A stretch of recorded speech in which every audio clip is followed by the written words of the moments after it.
Chapter 27 of Tanya, the annual cycle of the learning of Tanya. And here comes the summary. And the Alter Rebbe continues what he started in last chapter, talking about that there are things, obstacles that can get in the way of serving Hashem. And he was referring to specifically sadness, melancholy, depression.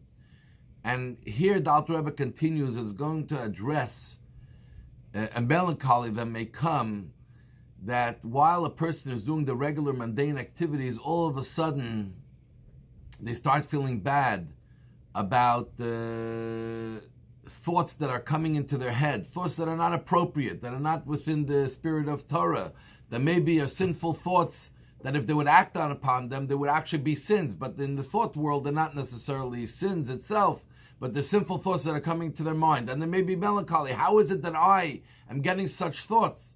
And the Alter Rebbe says that this should definitely not lead you to sadness and melancholy, because on the contrary, you should feel happy that even though you're getting these thoughts, you're able to push them away and distract yourself from them and to focus on something else. And this is a very, very great achievement to be able to do that. And on the contrary, if you start feeling bad or sad, it's coming from a point of view of ego and conceitedness, because you're thinking that you're like a tzaddik who never gets any bad thoughts, but that's not who you are. So you have to know who you are. And the average person, the Beinani, anyone who's not a tzaddik, which is most people, will get bad thoughts, because we have a very active worldly soul and evil inclination within ourselves. But as long as we push them away, this is what we're supposed to do. And that is what Eve was saying, which Alter Rebbe brought down at the beginning of Tanya. The Barasa Rishon, you created the sinners. It didn't mean you created people who are sinning, because that's a free choice of a person. What he meant was you created people who are in the situation, they're like sinners, that thoughts and other terrible things will come into their mind, but they have the ability to push it away. And for this, we may be our entire lifetime dealing with these battles to push away these thoughts. Why is that? Because when you subdue these thoughts and you subdue yourself to move away from these things, you create an incredible nachas ruach, pleasure for God above. And you actually bring God's glory in this world in a very tremendous way. And as we know that when Esav told Yaakov, Aseli matamim, make for me foods, plural, that there are two types of food. There are sweet foods and there are sour foods that you spice, etc., to make it edible and enjoyable for the person. What do these two foods represent? That for God as well, there is also two types of pleasures. One is the pleasure of sweetness, the way of tzaddikim, where everything is perfect, they transform themselves, there's no negativity, there's no friction, there's no issues. The other one is where they're sour, but you have to spice it and work in it to sweeten it enough, or to make it edible enough, then it becomes very enjoyable. That is the service of iskafia, of subduing yourself, of winning the battle. And when you win that battle, you create a tremendous nachas ruach by Hashem, and you bring down a great light and energy of Hashem here in this world.